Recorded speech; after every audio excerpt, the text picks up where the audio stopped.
Welcome to my YouTube channel, friends. So today we are going to discuss window functions, and we will see step by step that what are window function, what are the different types of window function, why they are used, where they are used, what is their applications. Okay, so let's first see that when I say that window function, what is the meaning of window function. Let's leave aside all the window function and all queries things. First just focus on what is window function. So if I explain this in a layman terms, window function is basically nothing but a set of calculations or set of operations performed on a particular rows of a table, okay, which are related to the current rows of a table. For example, let's say we have some data called employee, we have some department in which employees are working, we have a salary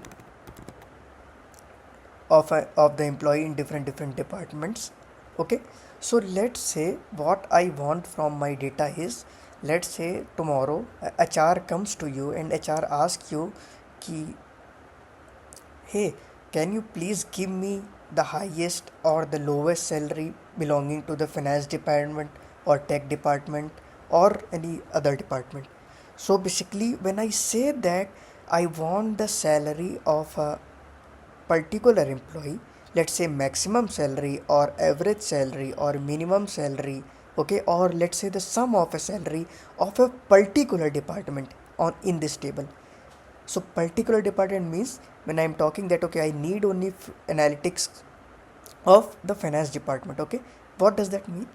This means that I'm applying some sort of a calculation or operation on a particular window.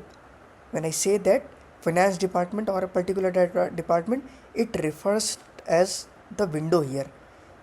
So whenever we will apply such operations on a particular set of records, we will say that we are applying the window functions. For example, if I say that give me the highest salary of this particular department, or let's say the minimum salary of this particular department, or top 5 salaries of this particular department, or let's say the average salary of this particular department. Okay, all such things comes under the window function. Okay, now we have different sort of window function. For example, row number, rank function, dense rank function, entile, lead, lag, first value, last value, cumulative distribution, percentage rank or percentile count,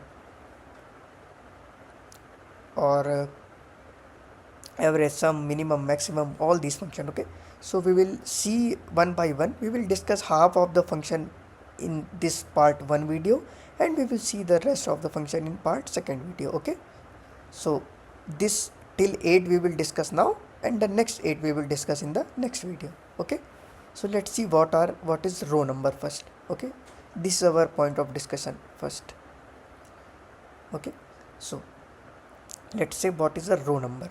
So before coming to the row number, what I will give you is, first we will know that what is the syntax of this window function and what is the meaning of partition by clause in window function.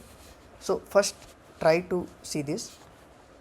All the operations that you are going to perform on a particular set of records, right, they are always performed in this structure. For example, let's say I want to perform row number function. Okay, I just want to give a numbering to my particular records. How what is the syntax of it?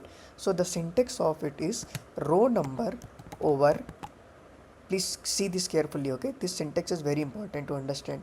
You don't need to learn any syntax. Okay, when you keep practicing it, it will automatically come to you. Don't need to get just by heart it.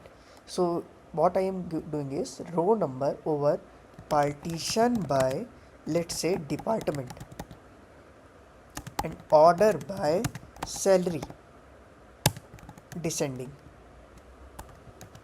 Okay, so now let's say I am renaming this as something called, let's say, salary rank or anything, whatever you want.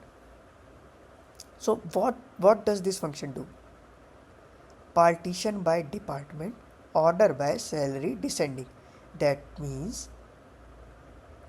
let's open this. Okay, see, just see this table. Okay, see, here we have a employee name, department, salary. Okay, if I am partitioning it by department, so just focus on this finance department. Okay, when I am partitioning it by department and order it by salary.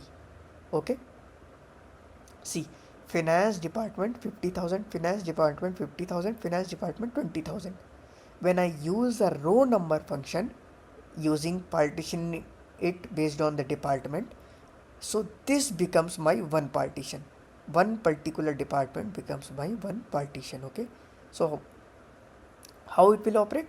Row number just gives you the numbering based on your partition and based on your order by clause. So you partition it by order by salary on a descending way. So 1, 2, 3. Now once the second department starts, the row number will again starts from 1. Okay, now did you understand what is the meaning of partition? So this is my department, is my partition. Finance department is my partition. So whenever a window function start on a particular partition, so for example this row number, so in this partition my row number starts giving me 1, 2, 3. Now since this particular department ends here and another department starts, so the second partition started from here. Okay, so partition by department means this is my first partition, finance. This is my second partition now, sales. So again row number starts from 1, 2, 3 until this sales partition will keep coming. This particular row number will keep increasing. Okay, this is how the row number works. Okay, this is our first window function. Now we will see our second window function, which is rank function. So rank function here gives you, for example, now we will focus on the same thing. What I am doing, I am partitioning it by department and ordering it by salary. But if you see these two records, Suresh and Ramesh, they both have the same salary, right? 50,000, 50,000. So how the employee, this rank function works is, this rank function will give you, if there are two equal salaries, it will give you the equal rank, 1 and 1. But whenever the next salary will come, so since one rank is assigned to this, one rank is assigned to this, now whenever the second salary will come, which is some different salary from this equal salary, it will not assign it as 2 rank, it will assign it a 3 rank, because this rank function works in such a way only. It will skip the next rank and will directly jump to the alternate rank. So 1 and 1 has been already assigned to this particular partition because these salaries are equal.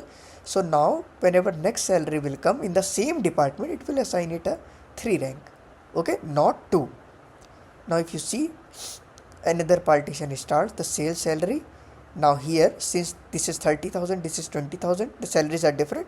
So we have ordered it by salary. So first rank will be assigned to 30,000 and the second rank will be assigned to 20,000. This is how the employee function works, rank function works. Okay.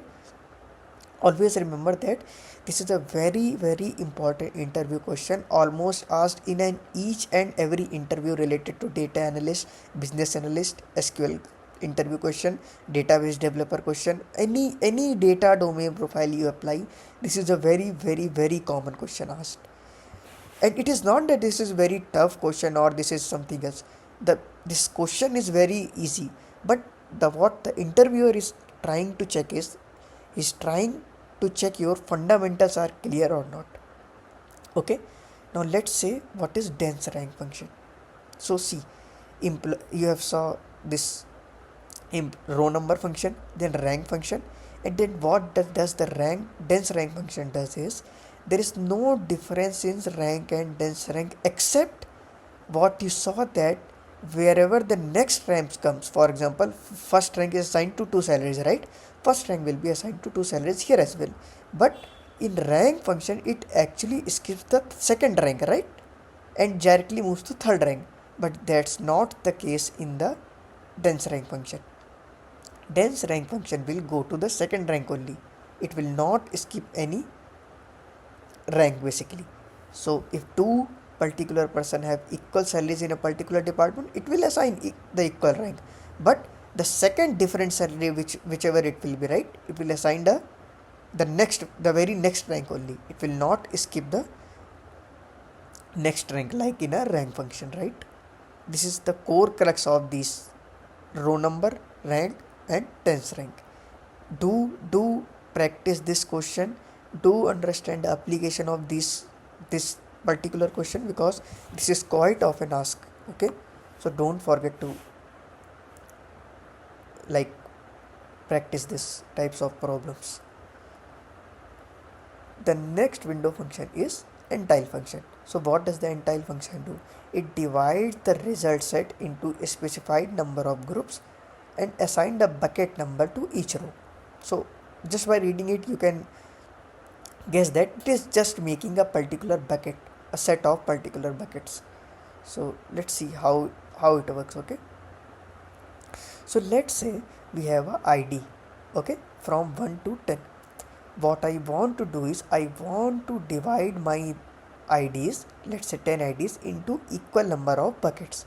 Okay, what does that mean?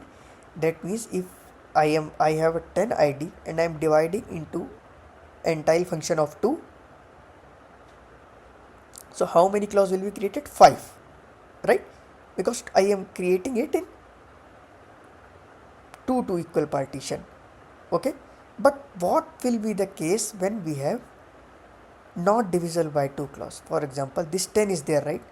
Now can you tell me, can we divide this particular clause, particular numbers into 3 equal buckets?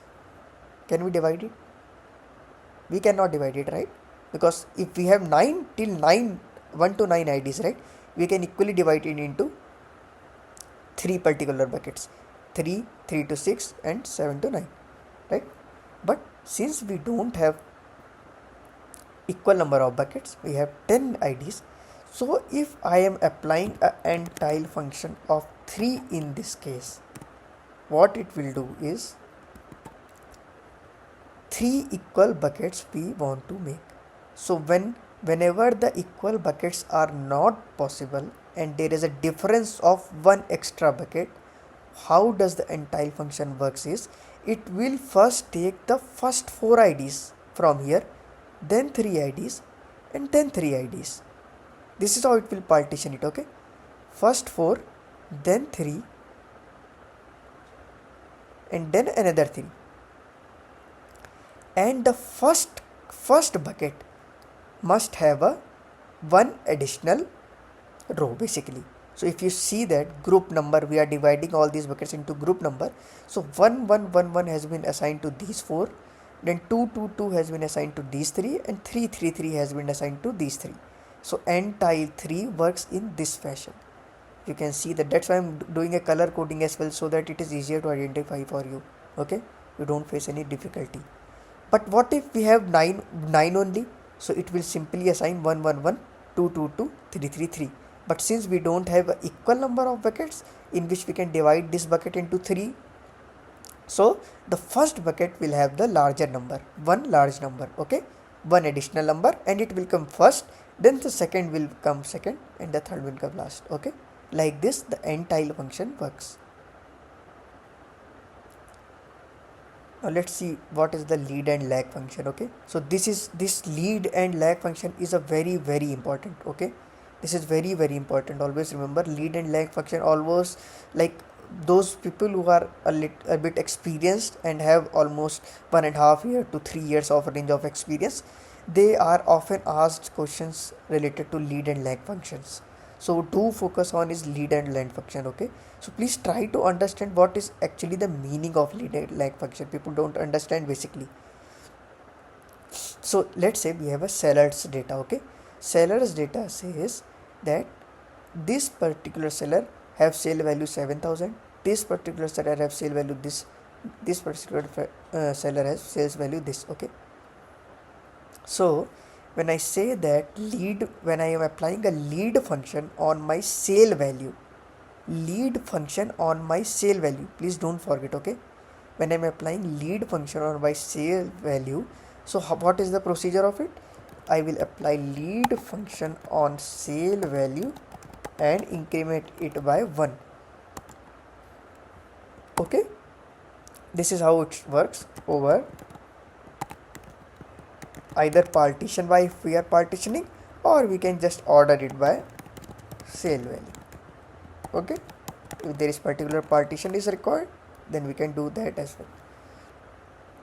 Now what is this? So let's say this particular sale value, I am applying a previous function. So can you tell me that when I am applying lag function and lead function on this, what will be the value of lag here? Lag function on this. So what is the value? What is the value previous to this particular record? If I have to just move one step behind or backward or forward, okay, one step.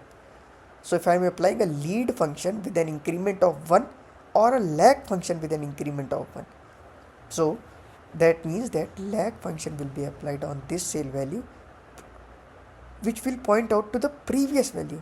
Since we don't have any value previous to this, we have null here. So can you tell me the next record? If I am applying lag with the increment of 1 on this particular record, what will be the value? That means one particular record before this record. This is my current row, okay? So the previous record from my current row is this record, right? Which is 7000. So here what value will come? 7000, right? If I am applying sales lag of 1 here from here, right? Lag of 1 on this particular. So this is my current row. So lag of 1 means my previous record, just previous record, which is 12,000. So here 12,000 will come. And let's say I want to create another, which is next sale value. I am creating another record, okay? Now can you tell me, next sale value means I am applying a lead function instead of lag. So what will be my value? So if I am applying lead function with an increment of 1 on this value, what will come? 12,000, right? Because consider this as my current row, and lead means increasing, lead means next. So the lead function means when I am applying a lead function here, it will point out to the next row, because I am applying a lead of 1, right? So this is 12,000. Now if I am applying a lead of 1 on this particular row, this will give me a value of 25,000, because the just next row is 25,000. When I am applying a next function on my this lead function on my this row, can you tell me what will be the value here? Lead function on this particular row, it will be null, because there is no record present after that, right? So it will be null. So this is how we are going to solve such problems. We will see the questions related to it. We will solve such queries as well. This is just conceptual class, okay? First we will discuss all this so that you guys can understand at least what we are discussing. Now can you tell me that what can be the probable meaning of these two functions, first value and last value, when I am applying it on a particular partition? So let's say I am applying the first and last value either on a partition. If I am applying just by salary, right? If I want a first value and I am ordering it by salary, right? So first value give me this 50,000 and second last value give me this 20,000, because I am ordering it by salary and then I am taking the first value and last value. But can you tell me, if I partition my data based on the department and then ask what is the first value and last value, can you tell me what will be the answer? So when I am partitioning my data on a particular department value, so now the first and last value function will work in this manner. This is one partition, and in this particular department finance, the first value is 50,000 and then the last value is 20,000. Now when I have already partitioned my data on department, now this particular partition will come, which is the next department. The first value it will give me 30,000. The next value, last value, it will give me the last value. If this particular department sales had 10 records, then the last value function would have given me the 10th value, right? And the first value function will give me the first value. This is how this function will work based on partition clause. But if I just order it without partitioning my data on my rows, so if I order it by based on salary, it will directly give me first value as this and last value as this, without considering the department or anything, because I'm not partitioning my data based on any attribute, right? So this is how it should work. So these are the first 8 functions that we have discussed. This is very important video, guys. Please, if I want, I can just directly just went to the query and start writing subqueries, but that would not prove any point, right? Actually, you might not understand these concept value first, that what is actually the meaning of all these function. If I directly jump to the writing the queries, right? And actually that would be much easier for me if I do that, right? But it is only for you that I'm explaining each and everything in a very very layman terms, starting from, even if a ninth standard guy will start watching this video, right, he will understand what I'm talking about. Okay, the next state function we will discuss in the next part. Okay, so if you like the video, do always try to make some notes. Okay, always try to write some things when you are starting phase of your career. Try to write things on a copy, basically make notes, so that whenever you write anything, right, it actually like goes to your subconscious mind, and which will always remain in your mind. You will not forget it. So when you are in starting phase of your career, try to make physical notes, not digital notes. Okay, so I hope you have liked this video, and please, if you like this video, do subscribe to this channel and do share this video as well with your friends who are starting your career, or who want to make a transition in this data analytics career or business analytics career. Okay, so thanks a lot, friends, and we will see in the next video the next 8 points. Okay, thanks.